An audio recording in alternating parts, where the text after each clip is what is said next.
Hello students हमने Indian judicial system के subject के ऊपर लेक्चर बनाना शुरू किया था और कुछ टॉपिक्स हमने कवर कर लिए हैं। हमने बेसिकली लॉ एंड जस्टिस का टॉपिक शुरू किया था जो कि काफ़ी बड़ा टॉपिक है। उसमें हम 2 वीडियो बना चुके हैं, ये तीसरी वीडियो है। इस वीडियो में हम लोग बेसिकली डिस्कस करेंगे लॉ एंड जस्टिस की इम्पोर्टेंस क्या है हमारे देश में और पूरे वर्ल्ड में। तो ये बड़ा ही इंपॉर्टेंट टॉपिक है। अगर आपने हमारे चैनल को सब्सक्राइब नहीं किया है, वीडियो को लाइक नहीं किया है, तो प्लीज़ चैनल को सब्सक्राइब जरूर करें, वीडियो को जरूर लाइक करें। और अगर आप ऑल इंडिया बार एग्जामिनेशन का कोर्स परचेज करना चाहते हैं तो वो भी आप हमसे कोर्स परचेज कर सकते हैं। हमारे व्हाट्सएप पे मैसेज करके डिटेल ले सकते हैं। बाकी इस वीडियो के डिस्क्रिप्शन में मैं हमारे एप्लीकेशन, वेबसाइट, जो हमारे प्लेटफॉर्म है उनके लिंक भी डाल दूंगा, वहाँ से आप डाउनलोड करके भी कोर्स को परचेज कर सकते हैं। और सबसे बड़ी बात कि इसी इंडियन जुडिशियल सिस्टम के सब्जेक्ट की प्लेलिस्ट बनाकर भी मैं वीडियो के डिस्क्रिप्शन में डाल दूंगा, वहाँ से आप बाकी लेक्चर भी एक्सेस कर पाएंगे। तो आज दोस्तों इसी के साथ आज की वीडियो को शुरू करते हैं।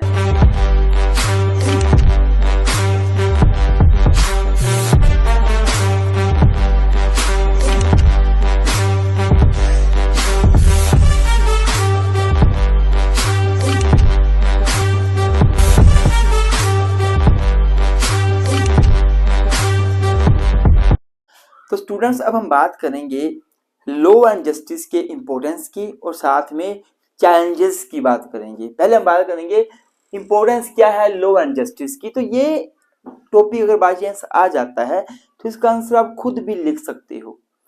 बड़ा इजी आंसर है। हम बेसिकली बात कर रहे हैं कि लॉ और जस्टिस क्यों जरूरी है। तो ये जो मैंने लिखे हैं पॉइंट, ये तो मैं बता ही दूंगा, इसके सिवा आप कुछ भी बना के लिख दो।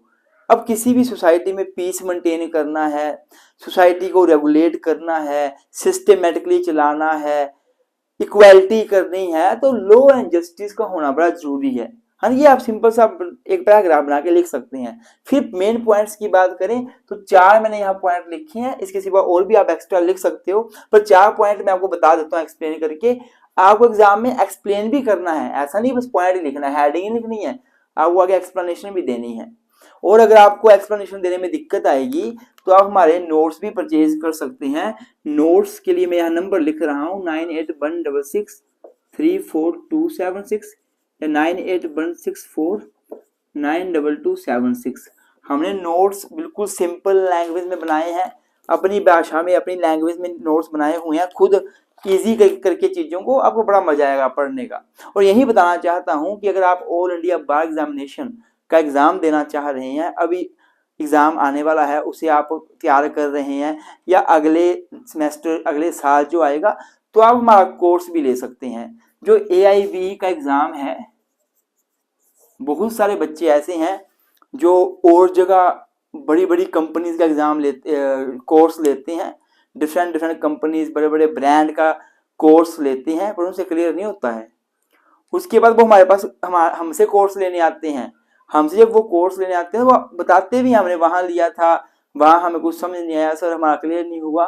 तो मैं ये बोलना चाहूँगा आपके साथ ऐसा ना हो, तो आप पहली बार ही हमारा कोर्स ले लीजिएगा। पहले अटेम्प्ट में आपका AIB क्लियर करवाने की जिम्मेदारी लॉ विद ट्विंस की है। बस इतनी सी बात बोलना चाहूँगा, आप 100% क्लियर हो जाएंगे। तो अब बात कर लेते हैं इंपोर्टेंस की क्या है। सबसे पहले इंपोर्टेंस क्या है लॉ एंड जस्टिस की, वो है मेंटेन द सोशल ऑर्डर। अब एक समाज में, देश में सोशल ऑर्डर अगर मेंटेन करना है, पीस मेंटेन करनी है, सभी लोग लिमिट्स में रहते हुए काम करें, लॉफुल काम करें, तो उसके लिए लॉ एंड जस्टिस का होना बड़ा जरूरी है। अगर किसी के साथ जस्टिस नहीं हो रहा, इनजस्टिस हो रहा है, तो वो पीस नहीं मेंटेन करेगा, वो शांति नहीं होने देगा सोसाइटी में, वो अशांति फैलाएगा। तो इसलिए लॉ एंड जस्टिस दोनों की वजह से सोसाइटी में सोशल ऑर्डर मेंटेन होता है, पीस मेंटेन होता है। दूसरा है लॉ एंड जस्टिस की क्या फायदा क्या है, इंपॉर्टेंस क्या है, protect the rights and freedoms. Very easy and very important. जो लॉ एंड जस्टिस है, इसकी वजह से लोगों के राइट्स प्रोटेक्ट होते हैं, क्योंकि कानून जो है लोगों को इक्वली ट्रीट करता है। जस्टिस जो है वो सबको इक्वली मिलता है, तो लोगों के राइट्स, अधिकारों का प्रोटेक्शन होता है, लोगों की फ्रीडम्स का प्रोटेक्शन होता है। फ्रीडम मतलब यहाँ वहां जाने का अधिकार है, जो मर्जी करें, वो किसी भी रिलीजन को मानने का अधिकार है। तो जो हमारे देश में फंडामेंटल राइट्स हैं या फ्रीडम्स हैं, वो क्यों मिल रही हैं, क्योंकि हमारे देश में लॉ एंड जस्टिस है। तो लॉ एंड जस्टिस की इंपॉर्टेंस क्या है it is very helpful for protecting the rights of the person and also provide the freedom to the individual. तीसरा पॉइंट है prevent the injustice and exploitation. तो जो ये लॉ एंड जस्टिस है ये प्रिवेंट करता है, रोकता है इनजस्टिस को, अन्याय को रोकता है। जब लॉ एंड जस्टिस होगा किसी भी देश में तो अन्याय नहीं होगा। प्लस जो लॉ एंड जस्टिस है ये एक्सप्लॉइटेशन को भी रोकता है, किसी के साथ शोषण ना हो, किसी के साथ शोषण ना हो, इसे रोकता है। इवन अगर इस यहाँ पे मैं बात करूं हमारे भारतीय संविधान की, तो हमारे भारतीय संविधान के आर्टिकल